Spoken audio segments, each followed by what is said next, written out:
to fear. It's the destiny of the Jedi. Your destiny.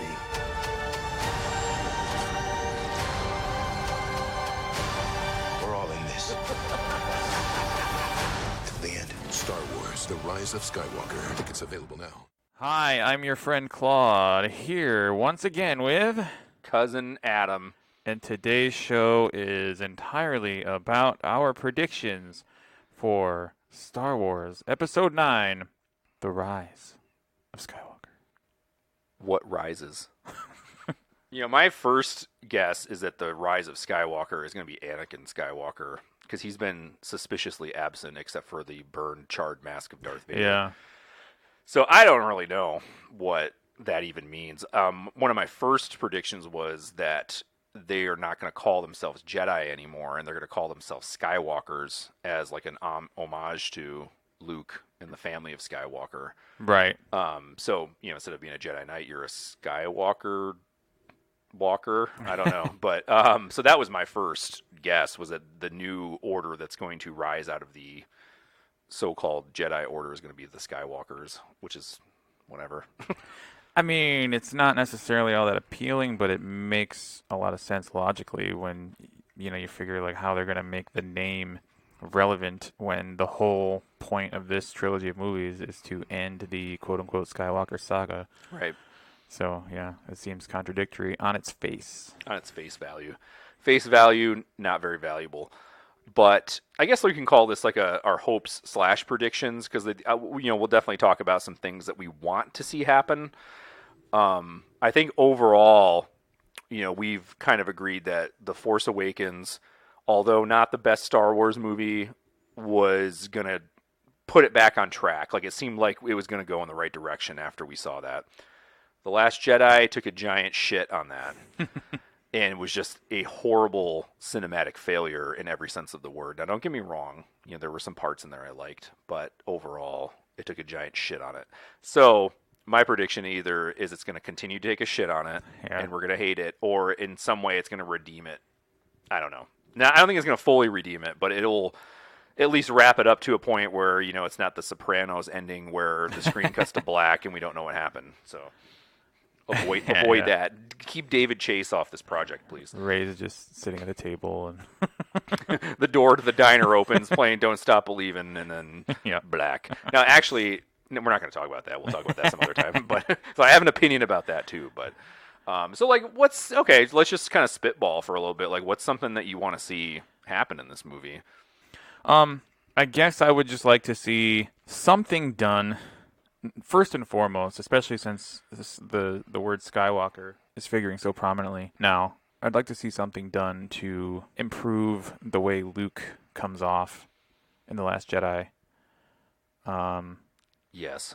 It seems like a tall order, but that's probably my main gripe, and that's probably, because Luke is the central character. He's the protagonist. He's the fucking guy all of us little boys at the time when the original trilogy were out, and in its immediate aftermath were role-playing as and wanted to be. He's the guy. And right. That movie made him into a chump and then killed him. Yeah, he was kind of a schlub in that. Well, I think that was one of, Mark Hamill's criticisms before they made him shut up about it, was that, this is not Luke Skywalker. I mean, you're talking about the dude that had so much faith that there was some shred of goodness in his father, that he basically stood up in front of the Emperor, said, "Fuck you, I'm not going to be like you," and threw his lightsaber away.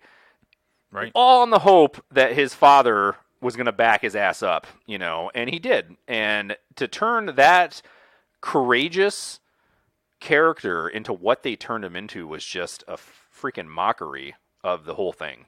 I mean, they could have made him do the same thing, just not say, "Oh, he went into exile and he was just going to die."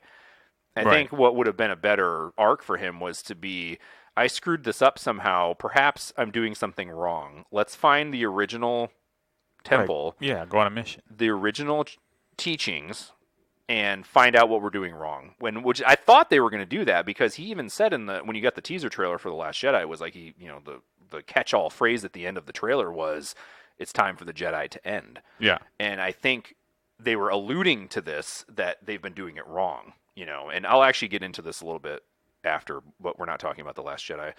I know, but you know, I know what you're saying. Like, you know, you want him to basically redeem himself. Yeah, I mean, a lot. Yeah. Better leave him in a better light. I want a better taste in my mouth for Luke. Yeah, better taste in my mouth. I don't want it to taste like that green milk shit he just fucking taken from that space elephant. Yeah, the space elephant, that was like curdled. What kind of animal, like, just lactates rotten milk to begin with, right? Well, you know, a lot of people look at him and say that, you know, he did redeem himself, so to speak, in the movie because he saved the Resistance at the end. Yeah, but it was kind of cheap because he wasn't even really there. But you're right. Yeah, I want that too. I do want to see something for the character overall, not like an action he does, but something that like puts it together. His overall story. Yeah, I kind of feel like they're gonna do this thing where he's gonna be like, actually, Ray, I told you I was in exile, but I was doing this, you know, and it was a test for you. But they didn't like the way they filmed it, though. I don't think they can do that because the way that it was filmed in The Last Jedi, I mean, he looked like he was just done, you know. Right. Sadly, but you're right. I think that's something that a lot of people are looking for, especially like the old fanboys. So yeah, I guess like what I really want to see is I want to see the collective galaxy get their heads out of their asses and just tell these like fascist dictators that constantly want to take over the galaxy to shut up and go away.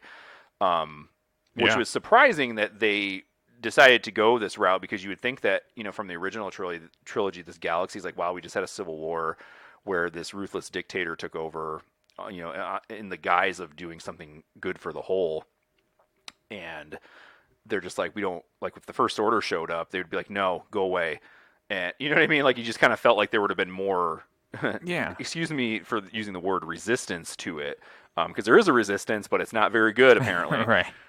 You know, I just kind of want to see some sort of closure where this galaxy just stops having to freaking go to war all the time. Right. You know, and like, like we've talked about this before on previous podcasts. You know, the scope of this, you know, fictional galaxy has gotten way out of hand, like with the size of it and everything. I mean, in the freaking Attack of the Clones, it says thousands of systems have joined the Separatists. Like thousands, and there's still enough to have thousands left over to fight them. So it's like there's just thousands upon thousands of planets in this galaxy. Like, that's way out of hand. Yeah. But anyway, so I kind of want to see some sort of closure in these, like, citizens are just, I mean, it kind of looks like maybe that will happen with what we've seen in the trailer. You know, there's this huge fleet against this huge fleet where I think all these people are just going to come out of the woodworks and say, oh, we've had enough. Right. But that kind of ties into a prediction that I have as well. If you'll excuse me, I'll keep going. They're going to start tying in a lot of these cartoons that they've been doing. You know, the Rebels cartoon, they had a 2-season show called The Resistance, which takes place, I don't know if it takes place before The Force Awakens or after.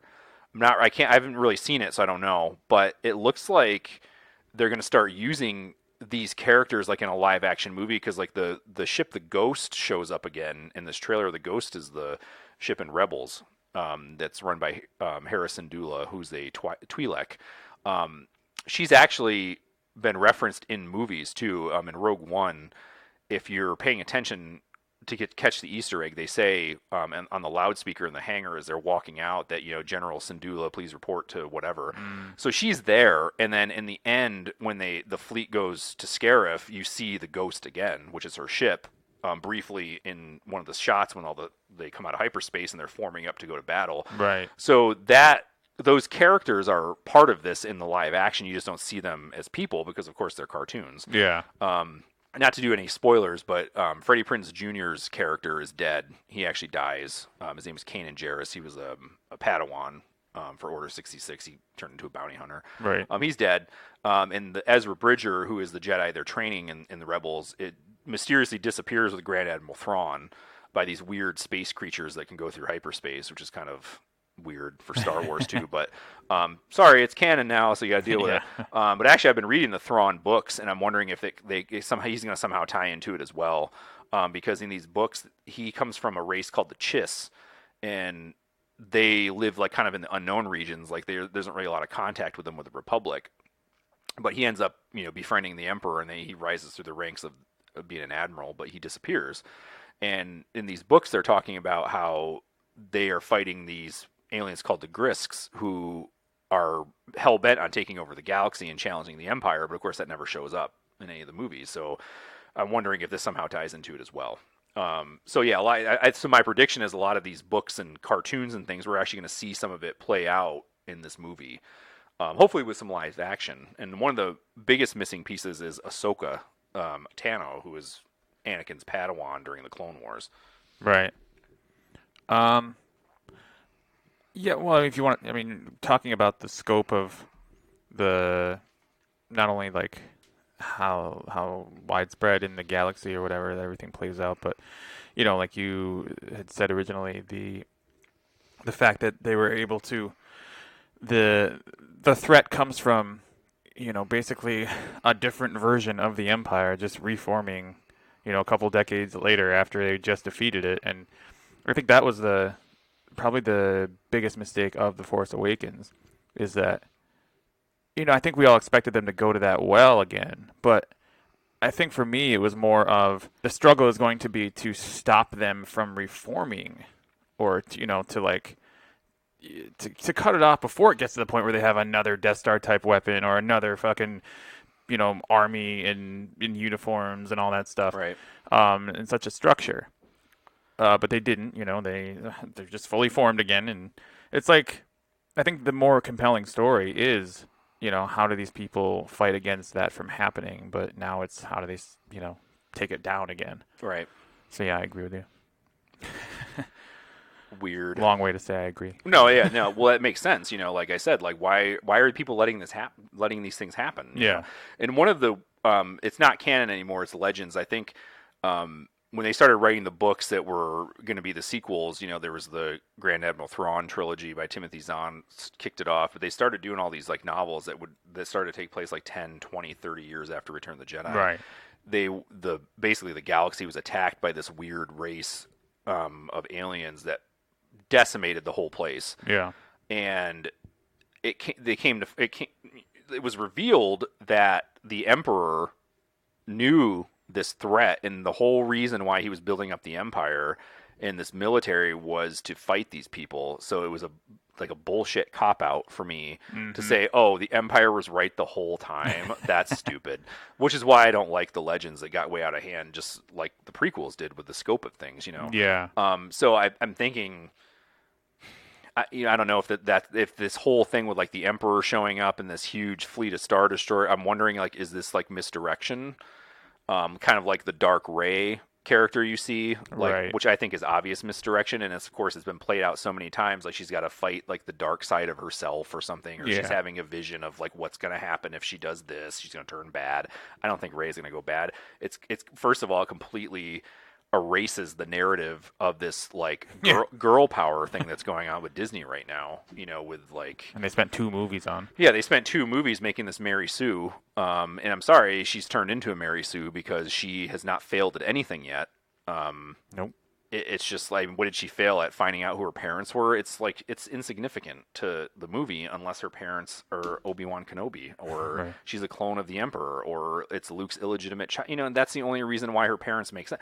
So I don't know what they're going to throw out with that. I don't even have any prediction who her parents are going to be. Like we've talked about before, I just wish Rey would just be Rey, someone new that doesn't have any connection with anybody. Right. She just happens to be a powerful person. But yeah, she's someone who can wield a lightsaber and use the Force with no training, and then, like I said, doesn't fail. Like, they're not going to throw that away at this point. She's not going to turn bad. So that's my prediction. That's just the vision when you see her. And then, they show so many freaking scenes of her fighting Kylo Ren again. They're probably going to make him turn good at the last second, like they did Darth Vader and turn on the Emperor or something. I don't know. But too bad he did it after fucking, killing his father and right, almost killing his mother and whatever. Well, that's to me, I think following that line for Kylo Ren was good, where he kind of worships his grandfather, Darth Vader, right, without understanding how complex his grandfather was. As much as the prequel sucked, it kind of does give you a very layered Anakin Skywalker. He sees the error of the Jedi, and in pursuing his love and stuff like that, kind of messed him. We don't have to get into a critical evaluation of that, but he turned bad. But he turned bad for almost like the right reasons, you know what I mean? Which is kind of a weird thing to say, who eventually redeems himself. So he should realize, I mean, that's the fault of Kylo Ren, is worshiping this dark character of Darth Vader, when it turns out he was just a flawed, person like anybody else. And in Empire Strikes Back, he tells Luke, join me, we'll destroy the Emperor. He hates the Emperor. Right. Like, he does not like the Emperor, and like, he's not like his buddy. Like, he wants to kill him, and he finally gets the opportunity to, because the Emperor duped him basically into becoming Darth Vader. So I mean, I think he, and I think that's where a lot of Kylo Ren's conflict should come from, and it kind of seems like he's like that as a character too. They even confirmed that in The Force Awakens, he was almost ready to go back with Han Solo until he realized it was too late and he killed him.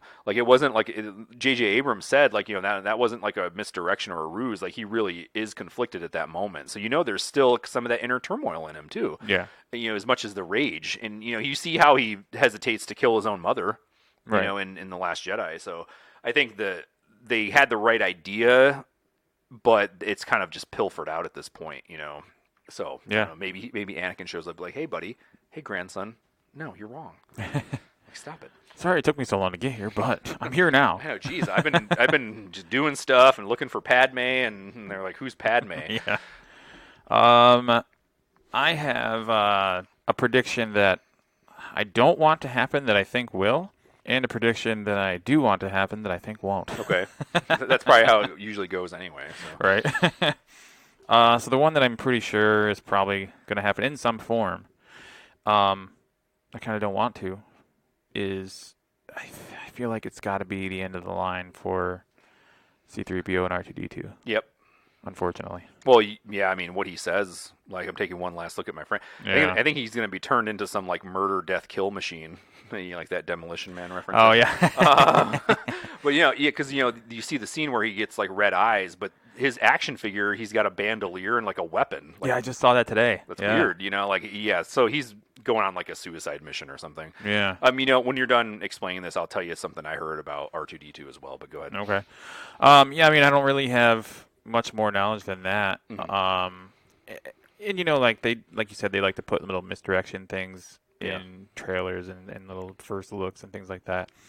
And I think, him saying that I want to take one last look at my friends seems very obviously, to indicate that something's going to happen to him. But it almost seems so obvious that it could be misdirection.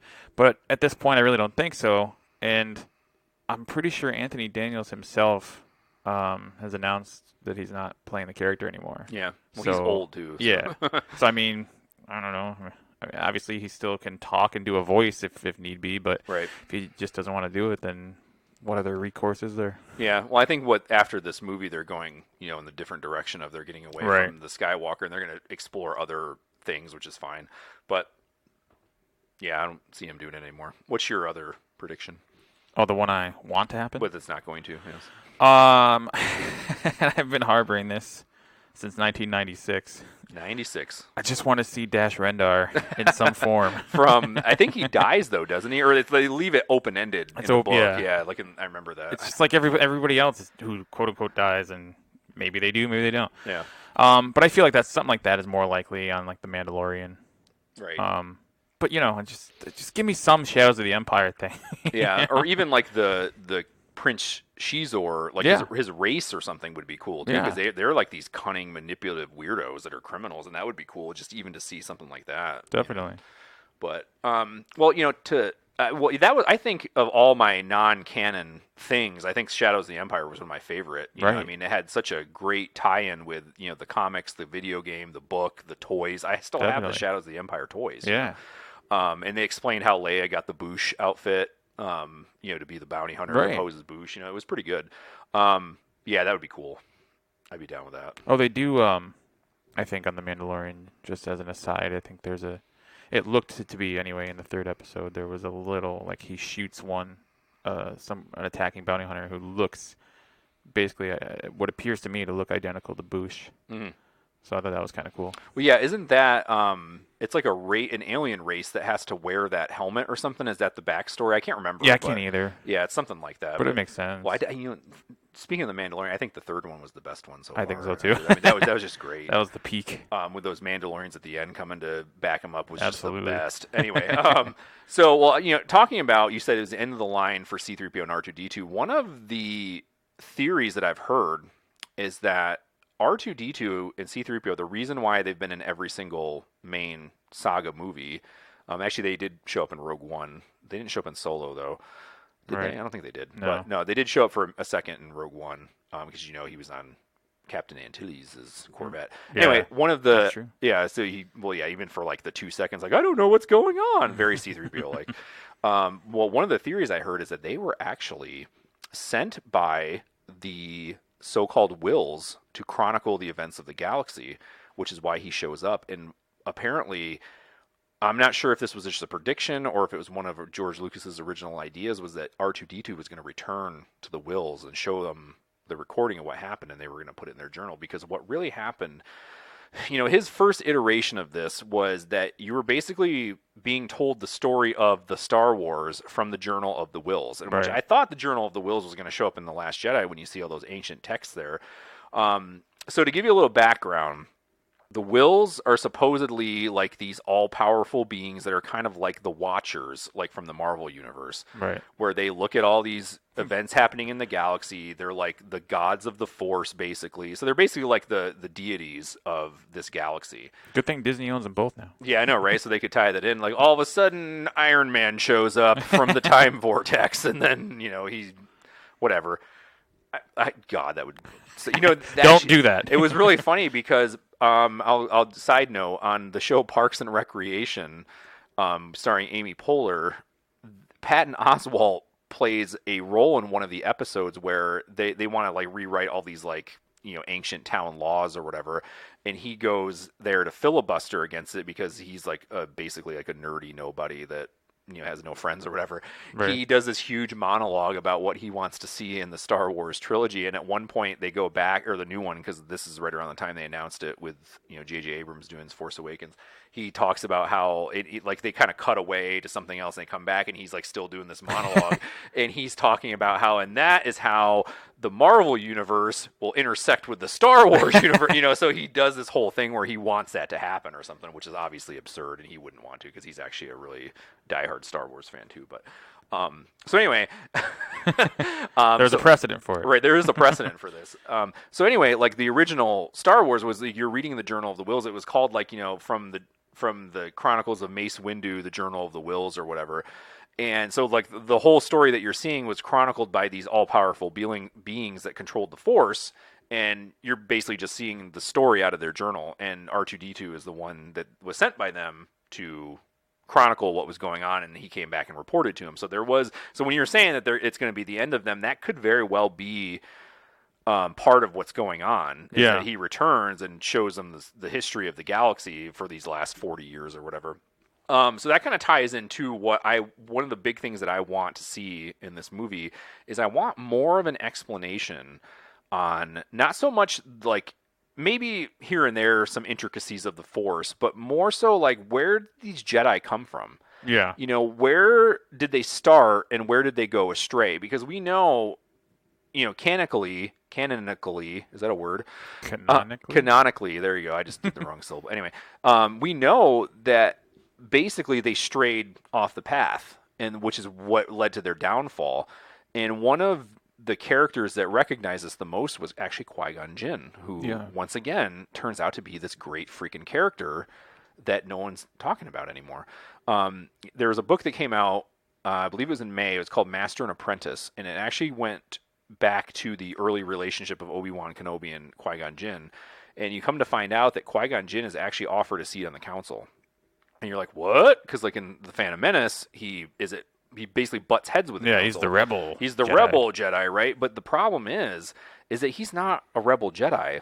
He's a rebel Jedi to the council and to the Jedi Order, but not to the Force. Right. And he explains in there, like, oh, I don't follow the light side because of blah, blah, blah. He's like, I follow it because it's the light. Like, it's the good. It's what's it's supposed to be. Right. So I want them to show how the Jedi were flawed. Right. And what happened.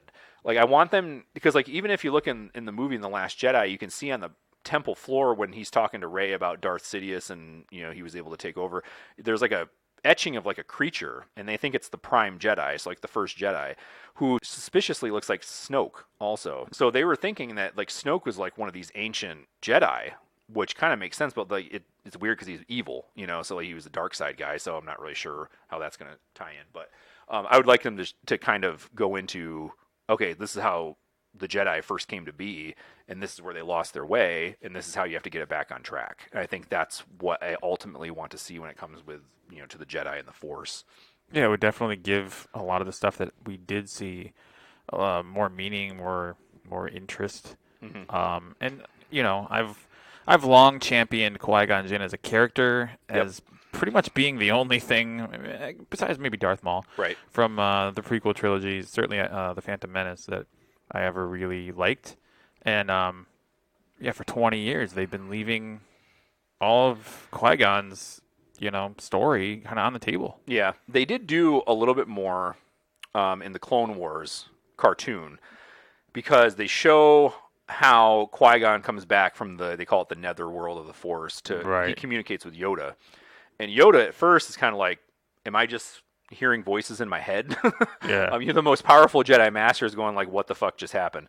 Because he's like, Jedi, when they die, they don't maintain their identity. They become one with the Force, and that's it. But it's Qui-Gon Jinn talking to him, and he's like, no, it's Qui-Gon. And he's like, what did you do, Qui-Gon? So he goes on this quest to learn how Qui-Gon did what he did. So they do kind of bring him back, but not really. It basically just shows you how they become Force ghosts. Yeah, it's like it's always been, well, he's the first guy to do that, right, so here's how. And like, okay, awesome, but there's so much more. There's got to be so much more to this guy. And I think the reason why he's the first one is because the Force is like, you know what? You're one of the only Jedi right now that gets it. Right. These other Jedi do not get it, and they're, they decide to ally themselves with the Senate and do the will of the Senate. I mean, even in the title crawl of the Phantom Menace, secretly the Supreme Chancellor sends 2 Jedi Knights to go to Naboo, blah, blah, blah. So they basically, the Senate and the Chancellor say, hey, Jedi, can you do this thing for me? They're like, sure, and they do it. Yeah. So it's like they've already, like, it's kind of established that they didn't, they strayed away. See, the thing, I will always argue that the overall idea and story of the prequel trilogies is great. It's the execution of it that sucked. And that's what made it so bad. It's never been a case that there wasn't enough story, or that like there wasn't the right story. All of the points that you expect to be there are there, but the way they do it, right? 100%. It's the way they did it. It's like we said before, the scope of the galaxy got way out of hand. I mean, I'm not saying that they needed to have a galaxy of 9 planets like ours is, right? But thousands upon thousands of systems, like that just doesn't make any sense. You can't even wrap your mind around. I can't. I mean, we know the universe is never ending and bigger than we could possibly imagine, but like a galaxy that has whatever. I just hope that like in some way, because they've really been, like I said, they've been kind of throwing this, and I'll even read something to you. The Journal of the Wills actually is canon, because in the beginning of the Force Awakens novelization, I believe Alan Dean Foster wrote it, who is a celebrated sci-fi author, as you know. And has a Star Wars history. Yeah, he does have a Splinter of the Mind's Eye. He actually wrote that book before the script to The Empire Strikes Back came out, which is why there's a weird sexual attraction between Luke and Leia in that movie. But anyway, so it's not the epilogue, but it's like, in the beginning, they'll put a quote in, like if you're reading a novel, Stephen King does it a lot. He puts quotes in the front. Anyway, there's a quote in it, but it's from the Journal of the Wills, and this is what it says. It says, "First comes the day, then comes the night.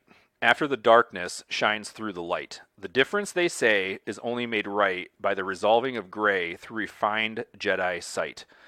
So that quote he puts in the beginning of The Force Awakens references by name gray. Yeah. So what I'm getting at is the same thing. Like, they've lost their way. They're not doing what they were supposed to do. They were supposed to look at these subtle shades of gray between right and wrong and refine it to do the right thing. George Lucas said, when they talk about, the prophecy of the chosen one bringing balance to the Force, he said the balance of the Force would be the elimination of the Sith, so it's in harmony and good. But if you take the literal definition of balance, that's not what it is. Balance is equal parts good, equal parts bad, that keep it at a level. So I think what they're kind of straying away from that and saying, look, nothing is completely right and nothing is completely wrong. Obviously, murdering someone's wrong. You shouldn't do that. Doing the will of the people and not the Force, which is all powerful, is wrong, even though it might be good. Do you know what I mean? So I think what they're trying to say is that the Jedi are supposed to look at all of this stuff and make the decision of what the Force wants to happen. You know, and I think that's what they really need to get at. Now, I don't know how they're going to do this with people riding on horses on the top of a starship and like thousands of Star Destroyers against a ragtag fleet. Of you know what I mean? I don't know what the frick they're doing, but I just want to see them get into the lore. And, you know, Rey has the books from the tree. She stole them before she left. Yep. If you didn't catch that, before Yoda lightning the tree and burned it down. Right. I don't know what that whatever. Anyway, so she has them. So my guess is she reads the ancient texts and figures it out in some way, hopefully. But, you know, I just want it to be some kind of resolution between, like, who are these Jedi folk? I mean, they've always been the central part of the story. Right.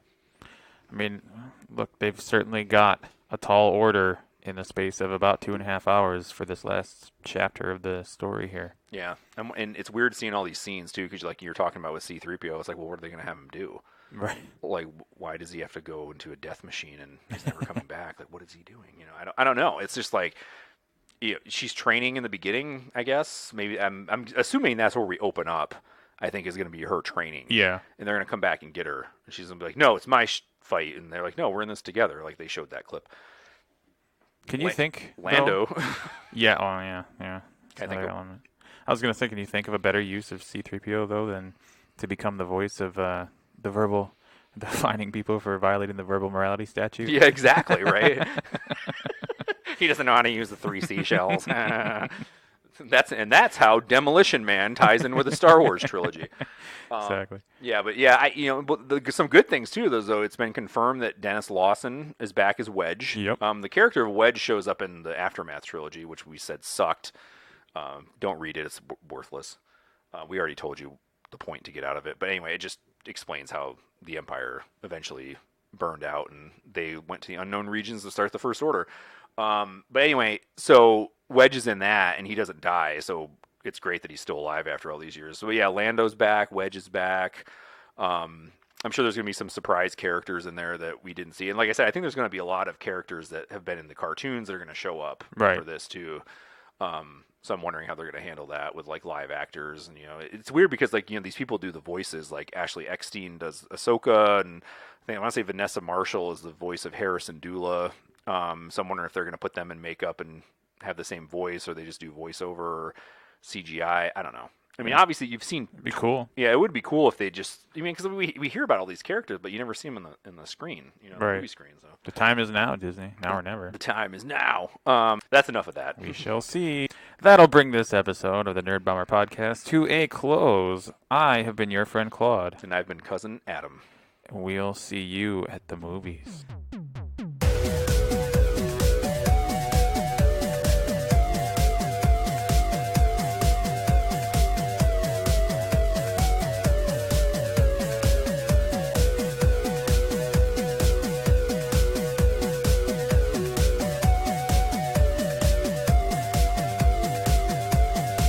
The Nerd Bomber Podcast is a Ghost Factory internet production brought to you by the WAM Network.